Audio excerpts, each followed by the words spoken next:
कहानी की शुरुआत जापानी फेरी टेल्स के एक किरदार घोस्ट के बारे में बताते हुए होती है, जिसमें कहा जाता है कि घोस्ट एक महान योद्धा था जिसने अपनी जिंदगी की कोई भी जंग नहीं हारी थी। हैरत की बात यह थी कि वो मरकर भी जिंदा हो सकता था और घोस्ट की यही खूबी उसे लेजेंड बनाती थी, जिसकी कहानी आज भी जापानी लोगों के दिमाग में बसी हुई है। यहाँ से सीन शिफ्ट होता है और हम एक अनजान जगह पर कुछ आर्मी ऑफिसर्स की टीम को देखते हैं जिन्हें यहाँ ट्रेनिंग के लिए लाया गया था। वो सभी ट्रेनिंग कर ही रहे होते हैं कि अचानक एक आदमी वहां पहुंचता है और बड़ी चालाकी से उन सभी आर्मी ऑफिसर्स को एक एक करके मौत के घाट उतार देता है, यहाँ तक कि इस टीम के कमांडिंग ऑफिसर को भी नहीं छोड़ता। इस आदमी का नाम अबायस होता है, जो कि कभी इन्हीं सोल्जर्स में से एक हुआ करता था। अबायस इतना ताकतवर और प्रोफेशनल था कि अब तक उसके हाथ से कोई भी दुश्मन जिंदा नहीं बच पाया था। इसके बाद हमें कुछ साल बाद का सीन दिखाया जाता है, जहां पर हम 8 साल की एक बच्ची को देखते हैं जिसका नाम सांची होता है, और ये बच्ची अपनी उम्र के बच्चों से काफी अलग थी। जिस उम्र में बच्चे खेलना कूदना पसंद करते थे, उस उम्र में सांची बहुत समझदार बन चुकी थी, जिसका कारण उसके अंकल तोशिरो थे।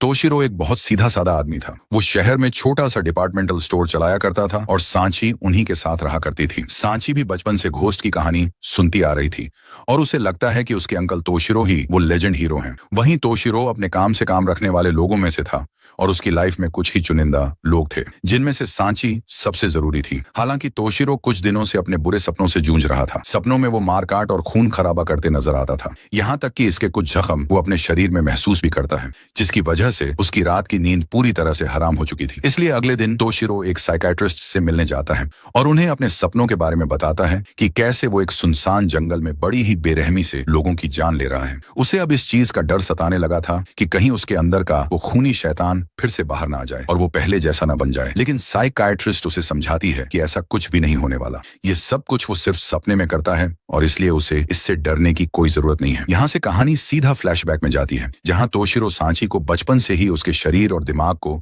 मजबूत बनाने की ट्रेनिंग देता था, ताकि आगे जिंदगी में जब उसके ऊपर कभी भी दुखों का पहाड़ टूटे तो वो इसे आसानी से सह सके।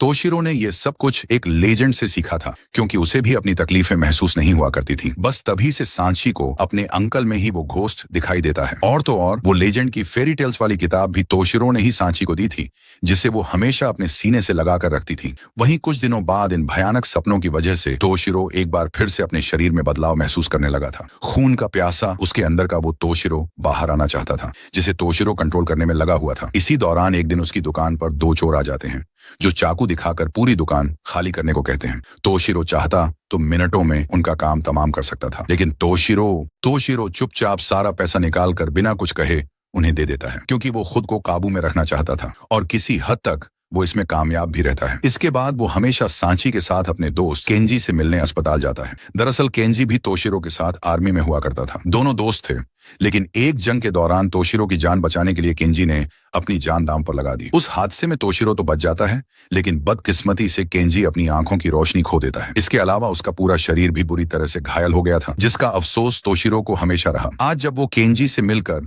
सांची के साथ घर लौट रहा होता है तो उसे किसी अनजाने खतरे का एहसास होता है, लेकिन चौंकाने वाली बात यह थी कि दूर बैठा केंजी भी इस खतरे को महसूस कर लेता है। तोशिरो बिना एक पल गंवाए सांची को किसी बहाने से घर भेज देता है और खुद बाजार के बीच खड़ा हो जाता है, ताकि वो छुपे हुए दुश्मनों को पहचान सके, और जल्द ही वो उन्हें पहचान भी लेता है। तभी पीछे से एक लड़की आती है और उस पर बंदूक तान देती है। ट्रिगर दबाने से पहले ही तोशिरो पल भर में अपना नाम और निशान इस दुनिया से मिटा देता है। तभी दूसरा आदमी साइलेंसर लगी बंदूक से उस पर गोलियां चलाने लगता है, लेकिन उसकी सारी गोलियां तोशिरो के सामने बेकार साबित होती हैं। इसके बाद तोशिरो एक ही पेन के पंच से उसे भी मार देता है और ये देखकर बाजार में मौजूद सारे लोग सन्न रह जाते हैं। यहाँ हम अबायस को भी देखते हैं। दूसरी तरफ बारिश में सांची अपने अंकल का इंतजार कर रही होती है। तभी वहां फैंटम नाम का एक आदमी आता है, वही आदमी जिसने तोशिरो को मारने के लिए उन लोगों को भेजा था। हालांकि ये आदमी सांची को कोई नुकसान नहीं पहुंचाता, वो बस उसके सिर पर हाथ रखता है और चला जाता है। ये देखकर सांची को लगता है कि वो इस आदमी को जानती है या पहले कभी मिल चुकी है, लेकिन वो दिन उसे याद नहीं आता। इसके बाद हमें इजावा नाम की एक लड़की दिखाई जाती है, जो एक खतरनाक कातिल अपराधी होती है, और अब फैंटम ने तोशिरो को मारने का कॉन्ट्रैक्ट उसे दिया था। इस पर फैंटम का असिस्टेंट कैस्पर कहता है कि जब हमने असली घोस्ट का पता लगा लिया है तो क्यों ना अपने सारे आदमियों को भेजकर उसे मार दें। इन हालात को देखकर ऐसा लगता है कि फैंटम की तोशिरो से कोई पुरानी दुश्मनी है, जिसकी वजह से वो उसे इतनी आसान मौत नहीं देना चाहता था। फैंटम ये भी जानता था कि तोशिरो इतना ताकतवर है कि उसे अबायस के अलावा कोई और मार ही नहीं सकता। इसके बाद हमारी नजर कैस्पर के लैपटॉप पर जाती है, जिसमें तोशिरो और अबायस से जुड़ी जानकारी होती है। यहाँ हमें पता चलता है कि ये दोनों पहले साथ काम किया करते थे। इसके अलावा उसका कोड नेम घोस्ट था, क्योंकि वो आर्मी की नजरों में एक लेजेंड फाइटर था और ये नाम उसे किसी और ने नहीं बल्कि खुद फैंटम ने दिया था। दूसरी तरफ तोशिरो एक बार फिर अपने साइकाइट्रिस्ट से मिलता है। आज के सेशन में साइकाइट्रिस्ट उससे पूछती है कि तुम अपने सपनों में इतने बेरहम होते हो तो क्या तुम्हें अपनी मौत से डर नहीं लगता? जिस पर तोशिरो कहता है कि उसे कभी भी मौत से डर नहीं लगा, बल्कि खतरे के सामने उसका शरीर और भी ज्यादा शांत हो जाता है। यहाँ साइकाइट्रिस्ट उसकी पेशानी पर उंगली रखती है और उसे एक पल के लिए बंदूक मारने को कहती है और पूछती है कि अब डर लग रहा है या नहीं। लेकिन डर तो छोड़ो, तोशिरो को मौत से बिल्कुल भी डर नहीं लगता। के अंदर का घोस्ट बाहर आ जाता है और हवा की रफ्तार से उसकी आंखों से ओझल हो जाता है। फिर कान के पास आकर कहता है कि जितनी देर में वो उसे ढूंढने की कोशिश कर रही है, उतनी देर में तो वो न जाने कितनी बार उसकी जान ले चुका होता। तोशिरो का ये रूप देखकर खुद आज उसकी साइकाइट्रिस्ट भी खौफ में आ जाती है और सोच में पड़ जाती है कि जिस इंसान का वो इलाज कर रही है वो वाकई इलाज के काबिल है भी या नहीं। अब शाम होती है और हम तोशिरो को सांची के साथ उसके दोस्त के बारे में देखते हैं कि तभी उसे एक बार फिर से खतरे का अंदेशा होता है और वो अपने दोस्त को सांची का ख्याल रखने को बोलकर खुद किसी काम के सिलसिले में बाहर आ जाता है, जहां उसका इंतजार काफी लोग बेसब्री से कर रहे थे, जो तोशिरो को देखते ही उस पर हमला कर देते हैं। मगर उनमें से कोई भी उसे छू भी नहीं पाता। तोशिरो को अब अंदाजा हो चुका था कि शहर में उसके दुश्मन आ चुके हैं, इसलिए वो कुछ जरूरी सामान लेने के लिए अपनी दुकान की तरफ जाता है। पर यहाँ भी फैंटम के लोग उस पर अटैक कर देते हैं, लेकिन तोशिरो अपनी काबिलियत से चुटकियों में उन्हें भी मार देता है। इसी दौरान दुकान में फॉक्स और ईगल नाम के दो लड़के आते हैं, जिन्हें किसी और ने नहीं बल्कि केना जी ने उसकी मदद के लिए भेजा था। पर तोशिरो को यहाँ किसी की भी जरूरत नहीं थी। वो हमेशा अपने दुश्मनों को अकेले खत्म करना पसंद करता था, इसलिए वो उन्हें वापस भेज देता है। लेकिन जब ये बात केना जी को पता चलती है तो वो उन दोनों पर काफी गुस्सा होता है और उन्हें किसी भी हालात में अपने दोस्त के पीछे साए की तरह रहने को कहता है। असल में केना जी भी एक माहिर कमांडर था और उसे भी एहसास हो चुका था कि जरूर तोशिरो खतरे में है, इसलिए खुद उस लायक न होने की वजह से उसने इन दोनों को अपने दोस्त की हिफाजत के लिए भेज दिया था। इसके बाद सांची का हालचाल जानने के लिए तोशिरो उसे फोन लगाता है, पर तभी वहां इज़ावा नाम की वो लेडी किलर आ जाती है, जो तोशिरो के पीछे उसे मारने ही वाली होती है। लेकिन तब तक तोशिरो की नजर उस पर पड़ चुकी थी और फिर सांची से बात करते करते वो एक लेजेंड की तरह उसी फोन बूथ के अंदर ही इज़ावा को मार देता है। इधर हम फॉक्स और ईगल को देखते हैं, जो फैंटम को मारने के लिए तैयारी में जुटे हुए थे। यहीं पर ईगल अपने दोस्त फॉक्स को तोशिरो की सच्चाई बताते हुए कहता है कि एक वक्त था जब केना जी और तोशिरो दोनों ही फैंटम के लिए काम किया करते थे, मगर कुछ साल पहले तोशिरो ने उसके साथ काम करना बंद कर दिया, क्योंकि फैंटम अब एक खूंखार अपराधी बन चुका था। वो छोटे छोटे बच्चों को किडनैप करके उन्हें ट्रेन किया करता था। इस दौरान वो उन बच्चों को नशीला पदार्थ देता था और उनके दिमाग को काबू करता था, जिससे उनके अंदर डर और दर्द दोनों का एहसास खत्म हो सके, और फिर उन्हें किलर बनाकर अपने दुश्मनों को ठिकाने लगवाता था। कुछ समय बाद जब तोशिरो को फैंटम के इस सच के बारे में पता चला तो उसने उसका साथ छोड़ दिया। लेकिन फैंटम ने तोशिरो को ऐसे ही जाने नहीं दिया, बल्कि उस पर बम से हमला करवाया, जिसमें खुशकिस्मती से केना जी की वजह से तोशिरो की जान बच जाती है और वो लोग मिलकर ये दिखा देते हैं कि तोशिरो इस हादसे में मर चुका है,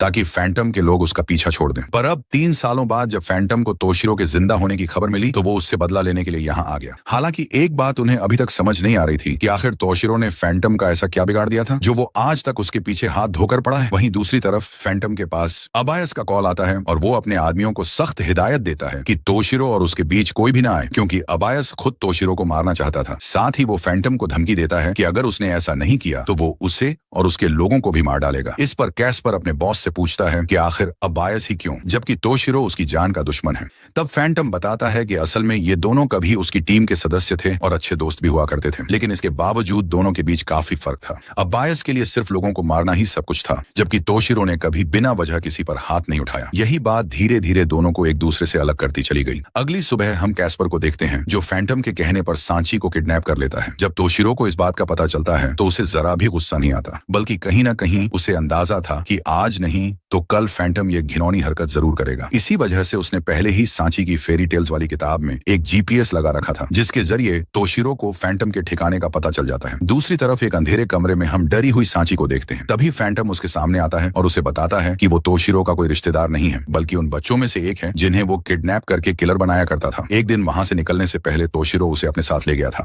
दरअसल इतने सारे बच्चों में से तोशिरो सिर्फ सांची को ही अपने साथ लेकर गया था, क्योंकि उसका सांची से एक खास रिश्ता था जिसे सिर्फ फैंटम जानता था, और उसी बात की वजह से वो उससे बदला लेने के लिए बेताब था। शायद यही वजह थी कि सांची बाकी बच्चों से अलग थी, और उसी वक्त उसने फैंटम को देखा था और उसे महसूस हुआ था कि वो उसे पहले कहीं देख चुकी है। कुछ देर देर बाद तोशिरो भी ईगल और फॉक्स के साथ सांची की किताब में लगे जीपीएस की मदद से उसी जगह पहुंच जाता है जहां सांची को किडनैप किया गया था। लेकिन वहां पहुंचना इतना आसान नहीं था क्योंकि चारों तरफ जंगल में फैंटम के आदमियों का पहरा था। ऐसे में तोशिरो सबसे पहले उनसे लड़ने की योजना बनाता है। उसी योजना के तहत तोशिरो, फॉक्स और ईगल आगे बढ़ते हैं और फैंटम के एक एक आदमी को मारते हुए आगे बढ़ते जाते हैं। इसी दौरान हम अबायस को भी देखते हैं जो उसी जंगल में मौजूद था और वो भी फैंटम के आदमियों को बेहद बेरहमी से मार रहा था। दोनों फैंटम के आदमियों को मार रहे थे लेकिन दोनों का लड़ने का तरीका एक दूसरे से बिल्कुल अलग था। दोनों अपनी अपनी लड़ाई में आगे बढ़ रहे थे कि तभी फॉक्स का सामना कैस्पर से हो जाता है जिसे वो पहले एक मासूम आदमी समझकर छोड़ देता है। लेकिन यही मासूमियत उसकी सबसे बड़ी गलती साबित होती है और कैस्पर कुछ ही मिनटों में उसे मार देता है। फॉक्स को मारने के बाद कैस्पर की नजर तोशिरो पर पड़ती है और वो बिना कोई मौका दिए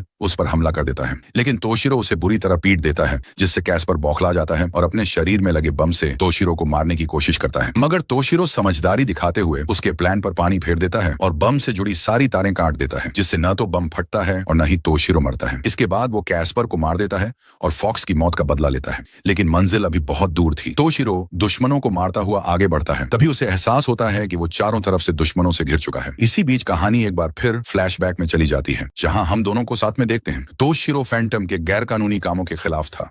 वो इसके लिए आवाज भी उठाता है लेकिन अबायस उसे समझाता है कि इन सब में मत पड़ो क्योंकि तुम एक सोल्जर हो और तुम्हारा काम सिर्फ अपना मिशन पूरा करना है, यानी कमांडर के आदेशों का पालन करना। अब क्योंकि अबायस उसका दोस्त था इसी वजह से उसकी बात तोशिरो के दिल पर असर करती है और वो बीच में ही ये मिशन छोड़कर वहां से चला जाता है जिससे कहीं ना कहीं अबायस को बुरा लगता है। दूसरी तरफ फैंटम सांची को बताता है कि उसने तोशिरो का कोड नेम घोस्ट क्यों रखा था। दरअसल जापानी मान्यताओं के अनुसार घोस्ट एक निडर योद्धा था और फैंटम को यह खूबी हमेशा तोशिरो में दिखाई देती थी। तोशिरो भी उस लेजेंड किरदार की तरह बेहद निडर और खतरनाक था।